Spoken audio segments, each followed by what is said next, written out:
It started with something small, a message deleted before I could read it. Karen laughed it off, said it was just a typo, nothing worth worrying about. I believed her. After all, we'd been friends for years, and everyone makes mistakes online. But that was before I realized how fast typos turn into lies. The first time I noticed something was off was during our group project for work. Karen was supposed to send me the final slides before the meeting. She swore she emailed them, even showed me her sent folder on her phone.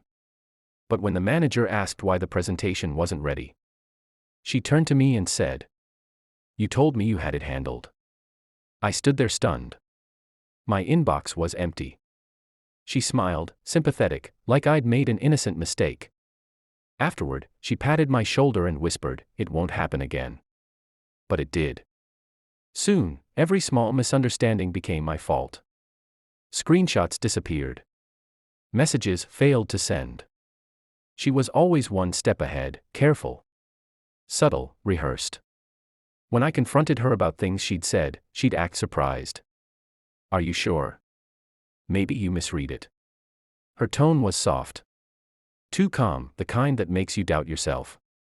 One night, after another argument over a missing message, I decided to test her. I turned on screen recording before opening our chat. The next morning, she texted, "You're overreacting, seriously." I didn't say that. But I had proof now, her words, her timestamps, her tone. I replayed the video and saw it clear as day. When I told her, her face drained of color. "You recorded me?" she asked, her voice trembling somewhere between guilt and anger. "I did," I said. "For proof." She stared at me for a long time, her jaw tight. Then she forced a smile. "It won't happen again." I almost laughed. I'd heard those words before, but this time, I had evidence. Still, something in her expression made my stomach twist. That smile wasn't apology. It was a warning. Later that night, I checked my phone again. The screen recording was gone. Deleted. Not in the trash. Not in the cloud. Gone. And then a message popped up, "Told you, it won't happen again." That was the moment I realized, Karen wasn't careless. She was careful. Too careful. And whatever this was, it had only just started. After the screen recording vanished, I told myself it had to be a glitch.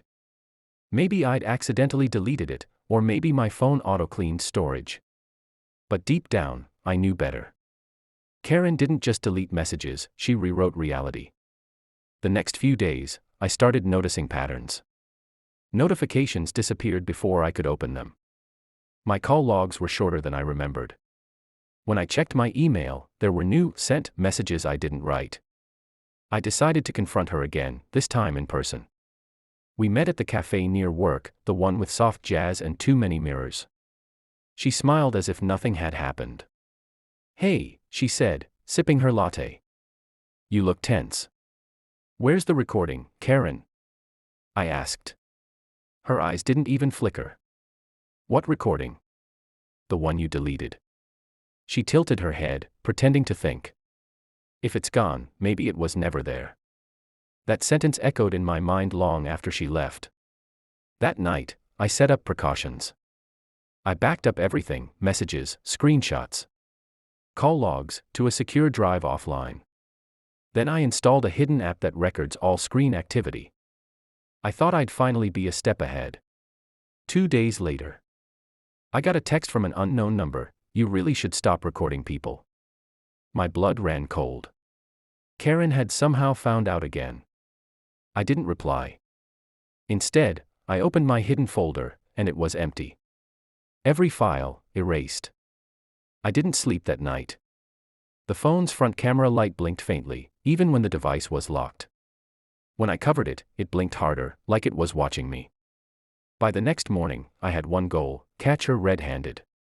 I told her we needed to meet to make peace. She agreed, same cafe.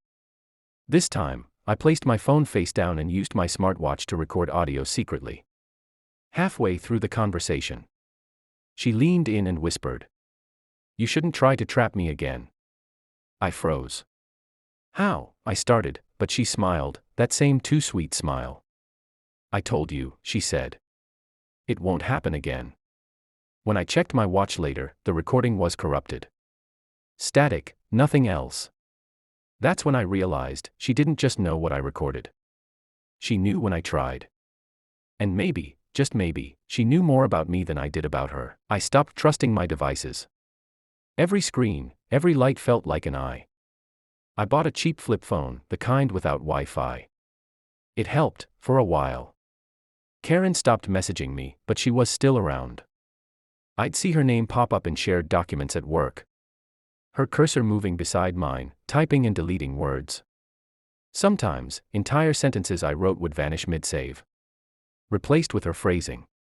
It wasn't just her anymore. Co-workers started treating me differently. Emails I sent never arrived. My manager asked why I hadn't turned in reports. I'd already uploaded. Even my own calendar appointments moved themselves. When I asked IT to check my account, they said there were no breaches. "Everything looks normal," they said, smiling like they'd practiced the line. That night, I found something strange. A folder deep inside my company drive named Proof. Inside were dozens of recordings, all of me. Conversations, video calls. Even the one where I accused Karen. She'd saved everything. I played one file. Her voice filled the room, calm, deliberate. "If he ever asks, say it never happened." It wasn't just her voice. There were others, familiar ones. My boss. A coworker. Even my sister. Panic clawed at my chest. This wasn't just gaslighting anymore. It was coordination. The next day, I tried to show the folder to someone, anyone. But when I opened the drive again, it was gone. The entire folder erased. Then came the email. From Karen. Subject: "You shouldn't have looked there." No body. No attachments. Just those words. That night, I disconnected my Wi-Fi. Pulled the battery from my laptop. And wrote everything down by hand, every message, every incident. I hid the notebook in my car's glove box. The following morning, it was gone too. And then a text from Karen, "Told you, it won't happen again." At that point, I realized something. Terrifying, this wasn't about me versus Karen. It was about control. She didn't need to be near me to alter my life. She was inside it. Somewhere between my cloud storage and my conversations. She'd built a network, invisible, untouchable, undeniable. By the time I decided to fight back, I was already losing. My files were compromised, my devices infected, and my mind frayed.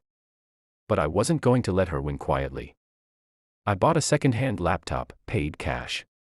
No accounts linked, no cloud, no sync. I installed one offline recording program, analog, isolated. Then I wrote everything from memory. Dates, messages, screenshots, every word she ever said. Finally, I hit record. I called her. "Karen," I said, my voice steady. "I know what you've done." Silence. Then her calm reply, "You think you do? I have proof this time. Real proof." A soft laugh. "Do you?" My screen flickered, static, for just a second. Then her voice, closer now. "You never understood. I wasn't deleting things, I was replacing them." The lights dimmed. My laptop screen went black, but the recorder still ran. I heard her breathing through the speakers. "You think you're recording me," she said. "But really, I've been recording you." I yanked the plug, heart racing. But the screen glowed faintly, a reflection of my own face. Overlaid with text, "It won't happen again." I shoved the laptop into a drawer and ran outside. My phone buzzed. A notification, one new video saved, proof_final.mp4. I didn't open it. Not then. That night, I stayed at a motel, away from any network. I finally gathered the courage to play the file. It opened with a timestamp, current date, current time. My own voice spoke first, "Karen, I know what you've done." Only. I hadn't recorded that. Then came her voice, calm, close, almost whispering. You said it yourself, screen recorded for proof. Static crackled, then the image shifted. My reflection stared back, distorted. Speaking words I didn't say, it won't happen again. I slammed the laptop shut, but the audio continued through the speakers. Proof, her voice echoed, is what I decide it is. The screen glowed once more. And I saw the file delete itself, pixel by pixel, dissolving into black. Then, one final message appeared across the screen. Recording saved to Karen's device. That was 3 days ago.